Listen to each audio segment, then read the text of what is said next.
Hey guys, I'm Brett, the Nerdy Engineer. A few years ago when I first bought my house, I wanted to get a smart lock for it. However, at the time, the only ones on the market required a $10 monthly fee, and I just couldn't justify that. I'm pretty cheap, so couldn't spend $10 a month on a smart lock when I could spend $10 a month on Netflix. It just didn't make sense. So a couple years went by, and I recently started looking into it again, because there's been so many advances in smart home technology. I recently picked up the Kwikset SmartCode 916. This is Z-Wave enabled, so all you need is a Z-Wave hub and you can connect to it remotely. I went with the Samsung SmartThings Hub. It's about $100, pretty typical for any of the Z-Wave hubs. This supports Z-Wave and Zigbee, so you can really do a lot with it. There's hundreds of different devices that connect to it. This lock has a ton of great features. It's got a touchscreen, so it looks sleek and modern. You can have up to 30 user codes. You can do automated locking, where after 30 seconds it'll automatically relock itself. You can control it remotely if you have a Z-Wave hub. It's a Kwikset, so it has the smart key rekeying feature, which means any other Kwikset keys that you have in your house, you can easily rekey it to match. However, word of caution, the key blank is a different shape than Slage and some of the other brands, so you can't necessarily key it to work with another brand lock. However, it'll work with any other Kwikset locks you have. The main feature that was important to us was the ability to have scheduled access. We wanted the ability to set a code for someone that only works on certain days of the week or certain times of the day. One potential problem with the touchscreen lock is that you get a lot of fingerprints, so somebody could, in theory, look at your lock and see what 4 numbers you type in to try to figure out your code. Kwikset came out with a pretty neat solution for that, where before you type your code in, 2 random numbers will pop up. You have to press those 2 numbers before you can enter your code. That makes sure that you get fingerprints over all the numbers and that somebody can't look at the lock and figure out what your code is. Another potential solution is giving each person in your family a different code. That way you get fingerprints over all the numbers too. So here's the front of the lock for the outdoor with the touchscreen. There's protective plastic on it right now. But pretty nice. It's relatively thin. Nothing too thick on the door.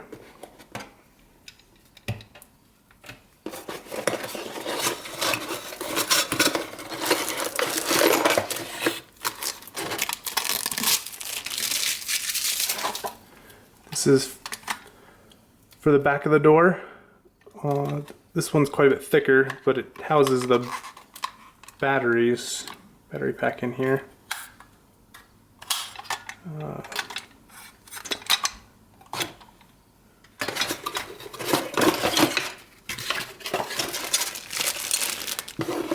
And all the little pieces that are required to install it, and the keys. So I'm going to go ahead and install this and then come back. Here are the switches. So the first switch on the far left is for the status light on the back of the lock. If that's up, it's on, so it blinks once every 6 seconds. So I'm going to try that off at first, so in the down position. 2, the second one, the lock will automatically relock after 30 seconds. So I'm going to turn that feature off. I'm in the habit of locking the door behind myself, and I think that might create more problems than it's worth.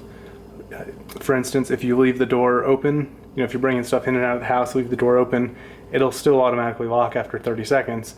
And then when you go to close your door, the deadbolt's going to slam into the frame of the door. So to me, that feature's not really that useful.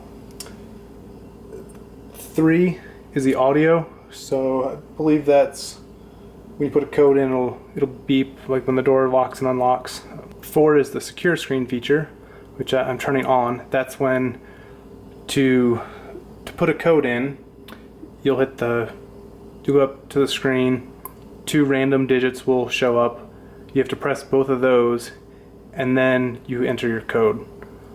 Okay, so I got the lock installed. Very simple, basically the same as installing any standard lock or deadbolt. The only thing to be careful of is a cable connects from the front piece to the back, and you want to run that underneath the deadbolt piece. Other than that, it was very easy. You want to wait to install the batteries until the end, at least till you get the cables connected. If you put the batteries in before you connect the cable, then the alarm sounds. And here, the Samsung SmartThings app set up, and there's the lock. You can just unlock it right from the phone.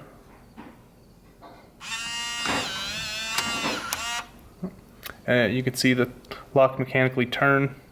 It is a little slow, but you can lock and unlock it from the app.